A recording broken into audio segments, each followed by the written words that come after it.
On a summer's day in Babylon in the year 323 BC, the seemingly invincible Alexander the Great was confined to his sickbed. There was no doubt that he was seriously ill, but his symptoms baffled his attendants.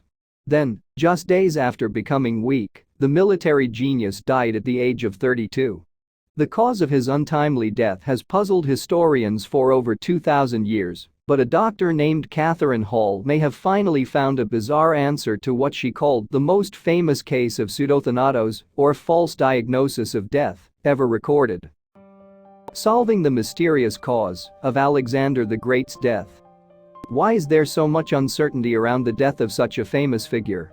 Well, there are various accounts of Alexander's illness and death, but perhaps the two best known were both penned some 4 centuries after their subject had died. The two versions agree on many, but not all points. One was penned by Sicilian-born Diodorus Siculus, the other by a Greek, Plutarch. Both accounts agree that the great man's illness started after a bout of heavy drinking. Diodorus has it that Alexander fell ill after drinking a large bowl of wine. After that he was seriously weakened and in great pain before he died after 11 days of illness. However, Plutarch says that Alexander went on a 24-hour binge with 2 senior lieutenants. After that, he developed a fever, something not mentioned by Diodorus. He then lost the power of speech and died after 14 days. But perhaps the most intriguing detail about Alexander's death, or specifically the days after it, is mentioned only by a third chronicler.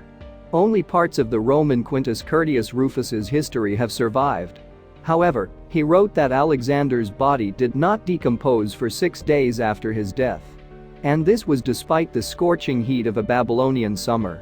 This perceptible lack of decomposition is a key clue that underpins Dr. Katherine Hall's new theory as to what killed Alexander.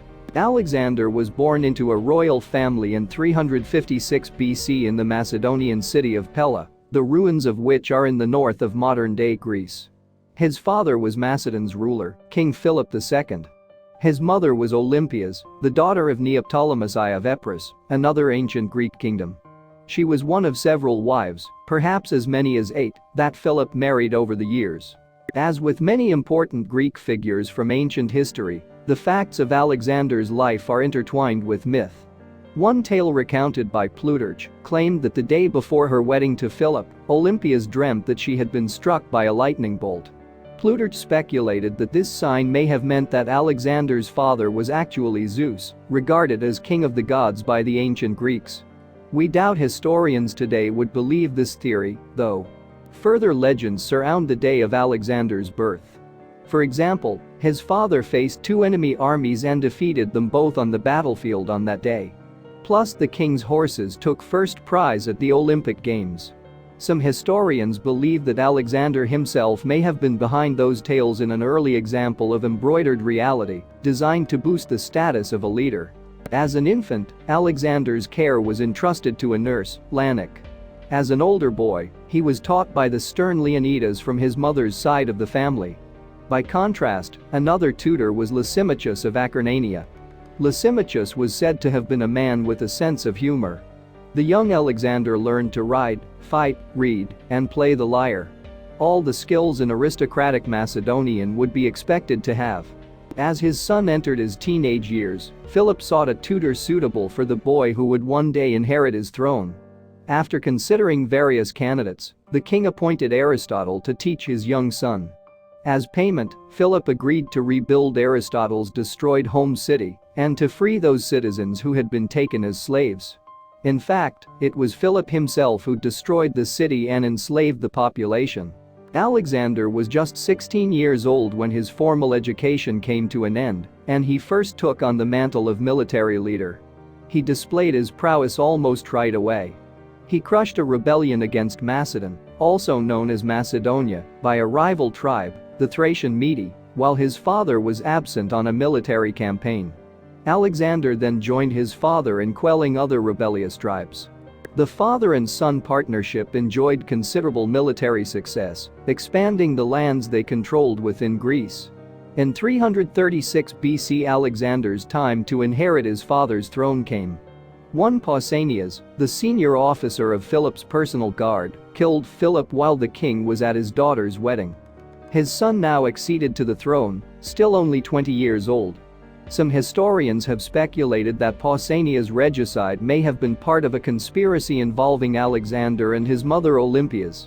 Now anointed as Alexander III of Macedon, the young king was to have an anything but peaceful start to his reign, despite executing a few rivals that he saw as a threat. Philip's death immediately sparked rebellions against Macedonian rule by several Greek states including Athens, Thessaly, and Thebes. But Alexander proved to be the master of his fate, defeating those who rebelled against him. Now secure in his power over Macedon and other Greek states and tribes, Alexander could turn his attention to lands outside Greece. He started by heading east with a powerful force of foot soldiers, cavalry, and ships. His target was the mighty Persian Empire, roughly the land we now call Iran. He made no secret of his plan to conquer and rule the Persians. In 333 BC, Alexander defeated the Persians at the Battle of Issus and forced their ruler, Darius III, into flight. Alexander now turned south along the eastern seaboard of the Mediterranean, heading towards Egypt. Two cities, Tyre and Gaza, resisted Alexander on this journey. Both were defeated, with all of their fighting men slain, and the remaining population subjugated and forced into slavery. After his Egyptian sorties, Alexander turned back to the east and met his old adversary Darius III in battle again. At the decisive Battle of Gaugamela in 331 BC, Alexander emerged as the victor for a second time. Darius fled and, in the end, was killed by his own disgruntled soldiers. His death was reportedly much regretted by Alexander, who had wanted to take his adversary alive.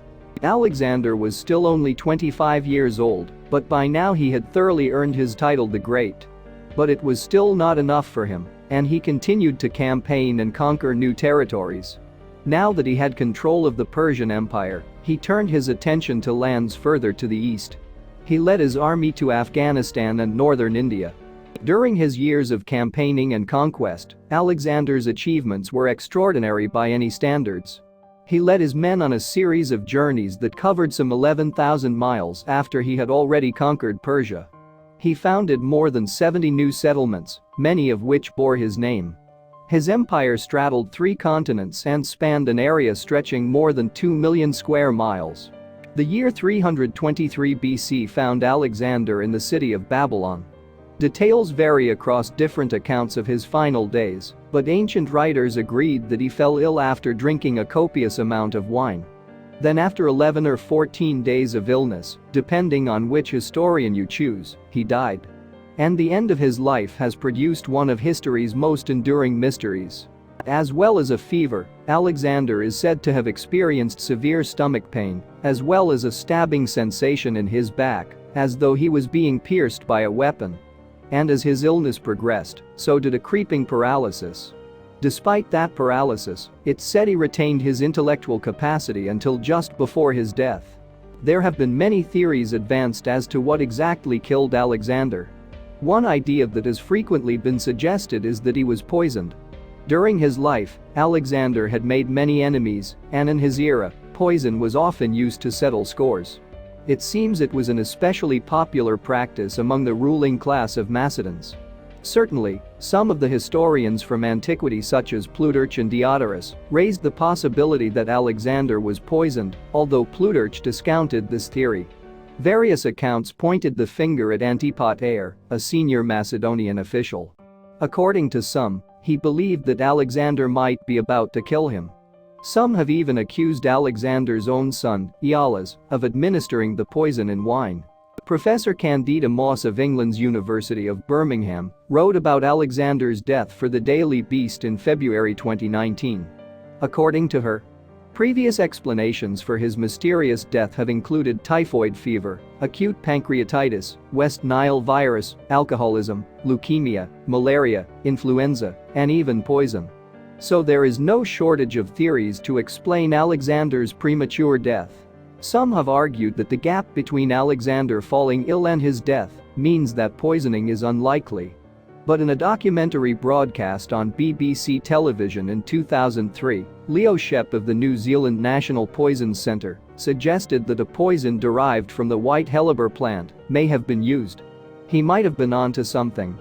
This poison takes some time to kill off its victim, and so it could fit the facts of Alexander's death. Andrew Chugg, who has written extensively about Alexander, offered another theory in 2005. Discounting the idea that Alexander was poisoned, Chugg asserted that it was, in fact, malaria that killed him. He points out that Alexander had been traveling through marshes near Babylon not long before his death. Even today, according to Chugg, this area is a hotspot for malarial mosquitoes. Then there's the theory that Alexander might simply have died as a result of a lifetime of excessive drinking and hard fighting. He had suffered a variety of wounds during his campaigning. In a battle with the Aspasioid tribe in India, for example, Alexander was hit in the shoulder by a projectile. Not long after, he sustained a grievous ankle wound while besieging a fort. Over time, frequent wounds and habitual heavy drinking could well have compromised his health. Since we're talking about a man who has been dead for 2,300 years, the continued uncertainty about the circumstances of Alexander's death is hardly a surprise. And that's especially so since his grave has never been found. But Dr. Katherine Hall, a lecturer at New Zealand's Dunedin School of Medicine as well as a practicing medic, published an intriguing new theory in a January 2019 paper published in the journal The Ancient History Bulletin. In the article, Dr. Hall points out that none of the various theories about how Alexander died managed to cover all the circumstances of his demise. She wrote, "In particular, none have provided an all-encompassing answer which gives a plausible and feasible explanation for a fact recorded by one source. Alexander's body failed to show any signs of decomposition for 6 days after his death." Dr. Hall continued, "The ancient Greeks thought that this lack of decomposition proved that Alexander was a god. This article is the first to provide a real-world answer. And the conclusion that Hall has reached is startling. She believes Alexander was killed by the disease Guillain-Barré syndrome, GBS, a rare neurological condition. She based her conclusion on a close analysis of what we know of Alexander's symptoms. In particular, she concentrates on two aspects of his illness. One is the fact that accounts speak of a creeping paralysis. The second is that this paralysis was not accompanied by any apparent lack of intellectual capacity on Alexander's part. As Dr. Hall pointed out, her emphasis on the paralysis aspect of Alexander's illness is in contrast to most theories about his death, which tend to focus on the man's abdominal pain and fever. And she believes that the telling factor is the fact that Alexander seems to have remained of sound mind. This was despite him being physically disabled to the extent that he could no longer speak. This combination of symptoms, Dr. Hall believes, points towards a case of GBS probably caused by an infection that Alexander had picked up. And the academic has come up with an even more jaw-dropping conclusion about Alexander's death. She theorized that he may not have been dead at all when his family and friends believed that he had passed away. It's a morbid explanation, but also a highly compelling one. Dr. Hall claimed that the fact that Alexander was not dead when those around him believed he was explained why his body did not start to decompose until 6 days after the assumed time of his death.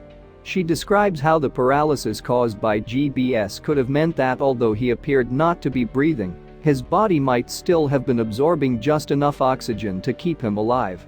Alexander's paralysis would have meant that he needed much less oxygen to stay alive. What's more, his condition would also have offered other indicators that he was actually dead when in fact there was still a spark of life.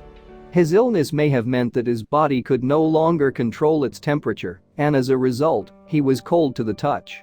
Furthermore, Alexander's pupils may well have been dilated and his gaze fixed, so that it very much looked as though he was dead. And since the main way of determining death at the time Alexander lived was by observing whether someone was breathing or not, his lack of active respiration would have been taken as a sure sign that he was dead. There's no doubt that Alexander was indeed dead, at least eventually. However, the particular symptoms created by GBS mean that his death could well have been prematurely diagnosed.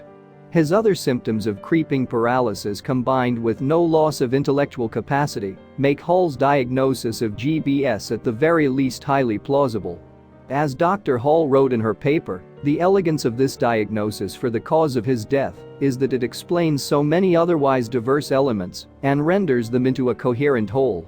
So it may be that 2,300 years after Alexander the Great's death, we finally know what killed him. Yet there are some academics who have voiced doubts about Hall's diagnosis. One of those skeptics is Professor Hugh Willison of Scotland's University of Glasgow College of Medical, Veterinary, and Life Sciences. He told the Live Science website that Dr. Hall's theory was an interesting idea. He cautioned, however, from the historical evidence available, it is not possible to establish this theory with any degree of certainty. In her Daily Beast article mentioned earlier, Professor Moss also expressed her doubts. She wrote, "The bigger issue is that Hall's explanation relies exclusively on Plutarch, whose version of the death of Alexander was written at least 400 years after Alexander's death." And, gruesomely, she adds that if Hall's theory is right, then Alexander was buried alive. That would be quite the nightmare ending to Alexander's story, though maybe the people he conquered would have seen it as karmic. However, whether we can ever really be truly sure of Alexander's cause of death is a moot point. Dr. Hall herself was quoted in a press statement from the University of Otago. "I wanted to stimulate new debate and discussion, and possibly rewrite the history books, by arguing Alexander's real death was 6 days later than previously accepted. The enduring mystery of his cause of death continues to attract both public and scholastic interest." Thanks for watching, and don't forget to like and subscribe.